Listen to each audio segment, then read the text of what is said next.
안녕하세요. 여러분들과 함께 가고 싶은 이지연입니다.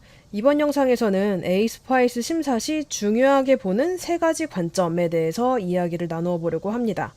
심사 시 중요하게 본다는 것은 여러분들이 준비를 하실 때에도 주의를 기울여야 한다라는 의미겠죠.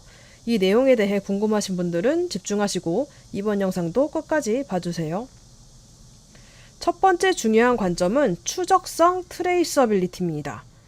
추적성에 대해 이야기를 하면 아마 많은 분들이 먼저 떠올리실 것은 개발 산출물들 간의 추적일 거예요.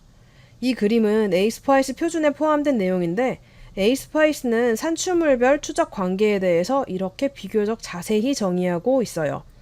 네모난 박스는 산출물이고 파란색 글씨는 양방향 추적을 가져야 한다라는 요건이고요.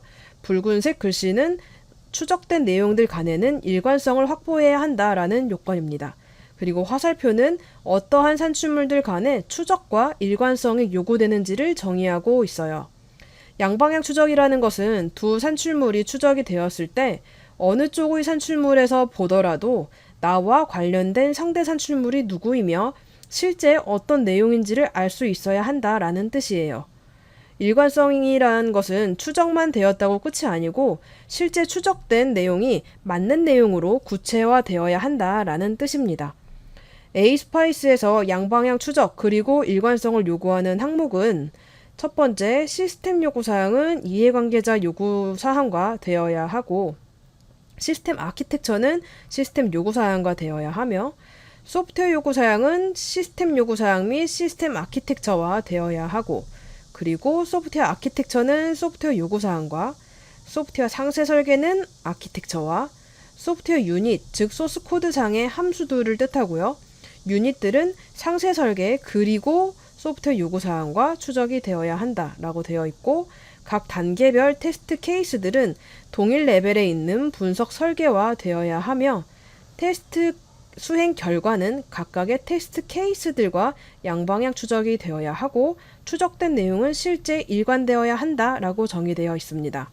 마지막으로 아래에 보면 변경 요청 사항은 그에 따라 수정된 산출물과도 추적이 되어야 한다라고 되어 있어요.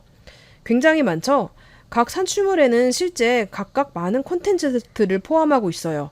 그래서 심사 시에는 각 산출물의 어떤 콘텐츠가 추적 대상이며 어떻게 추적을 확보하고 있는지 그리고 실제 그 추적된 내용이 일관되는지를 인터뷰를 통해 굉장히 다양한 방법으로 확인하게 됩니다. 그리고 추적성에 대해서는 개발 산출물 외의 다른 추적도 있는데 바로 활동의 추적이에요. 활동의 추적이란 왜 또는 무엇 때문에 이 일을 수행을 했으며 내가 작성한 이 값 또는 이 내용은 무슨 근거로 판단해서 적었는지 그리고 이 결과에 따라 무엇이 영향을 받는지 이렇게 일련의 과정을 설명할 수 있느냐라는 것을 뜻합니다. 실제 여러분들이 체계적으로 접근하지 않았다면 인터뷰 시 이런 답변을 하는 것은 상당히 어려웠다고 볼 수 있어요. 에이스파이스 심사를 할 때는 이 관점에서 참 많은 질문을 받게 됩니다. 예를 들어서 수행할 활동을 식별을 했다면 그 활동을 수행하는 데 필요한 공수를 산정을 하고 산정된 값에 기반해서 계획을 수립하고 그 계획 대비로 실제 수행을 해보고 관리를 해보고 관리를 하다 문제가 생기면 이슈로 등록해서 관리를 해보고 필요하면 재계획을 수립을 하는 이렇듯 일련의 과정이 물 흐르듯이 연속적으로 설명될 수 있어야 한다는 거죠. 다른 예로는 검토나 테스트 중에 결함을 찾았어요. 이 경우 어떠한 분석 과정을 거쳐서 수정을 대상 산출물들을 식별했는지 결함에 따라서 실제 바뀌어야 하는 부분들이 수정이 되었는지 결함은 완전히 클로즈가 될 때까지 단계별로 진행되어 관리되었는지 이러한 과정들이 체계적으로 설명이 가능한지를 중요하게 보게 됩니다. 두 번째 중요한 관점은 전략, 스트래테지예요.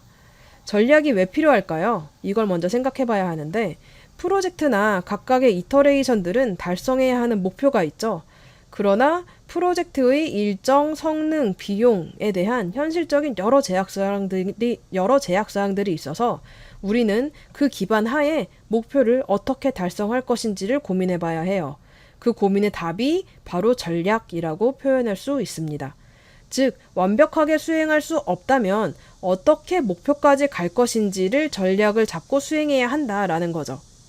가장 전략의 기본적인 사상은 PDCA 사이클이란 것이 있는데, 첫 번째, 목표를 잡기 위해서 플랜을 먼저 수립을 하고 계획에 따라 실제 실행을 해보면서 계획과 예상 대비 실제 수행해보니 결과가 어떠한지 체크를 해보고 편차가 있다면 이를 목표에 가깝게 가져가기 위한 조정적인 활동, 즉 액트를 수행을 해라 라는 의미예요.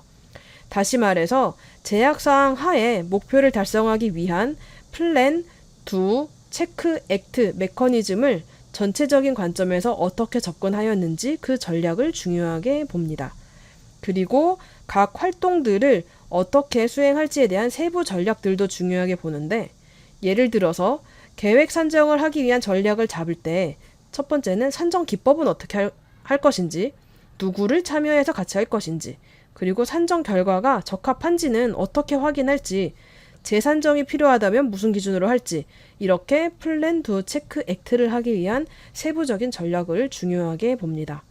한 가지 더 예를 들자면 추적 전략을 수립을 할 때 어떤 산출물들 간의 추적 관계를 설정할지, 산출물 내에 어떤 컨텐츠를 추적 대상으로 할 것이며 이러한 것들은 어떻게 식별할지, 그리고 어떤 도구에서 관리할지, 추적은 언제 누가 생성할지, 추적이 올바르게 되어 있는지는 어떻게 확인할 것인지, 그리고 만약 문서에 수정이 생긴다면 추적은 어떻게 관리할지, 이러한 세부 전략들을 중요하게 봅니다.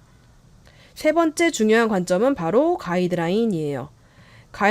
가이드라인이라고 하면 프로젝트 내에서 일정한 수준의 결과물을 만들 수 있도록 도움을 줄 수 있는 수단인데, 방법, 도구, 문화가 포함이 되죠.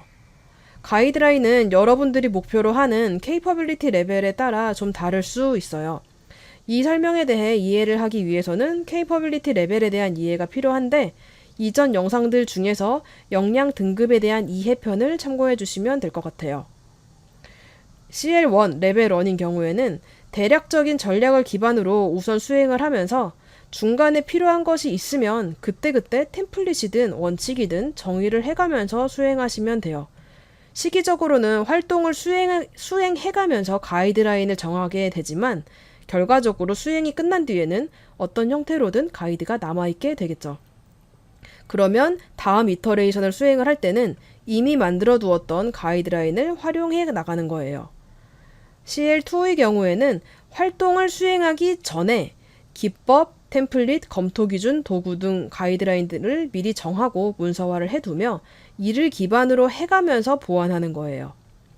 CL3의 경우에는 조직에 이미 정의되어 있는 표준으로 가이드라인이 있을 테니 이를 활용해서 프로젝트에 적용하기 위한 계획을 수립하고 적용을 해보면서 개선이 필요한 부분이 생기면 조직의 담당자에게 피드백을 하는 겁니다. 이렇게 케이퍼빌리티 레벨에 따라 가이드를 준비하고 활용하고 개선하는 방식에는 차이가 있지만 어느 레벨이든 무관하게 가이드라는 것은 필요하고 어떻게 정의되었는지를 중요하게 살펴보게 됩니다. 지금까지 에이스파이스 심사 시 중요하게 보는 세 가지 관점에 대해서 말씀을 드렸고 그 관점은 추적, 전략, 가이드였었어요. 이번 영상의 내용에 대해서 질문 있으신 분은 동영상에 댓글로 남겨주시거나 제 블로그에 오셔서 메모 게시판에 비밀글로 남겨주셔도 되고요. 아래 보이는 회사 이메일 주소로 메일을 보내주셔도 괜찮습니다. 세 가지 관점을 들었을 때는 어쩌면 당연한 이야기처럼 들리실 수도 있고 쉽게 들렸을 수도 있어요. 그렇지만 실제로 행할 때는 굉장히 어렵답니다.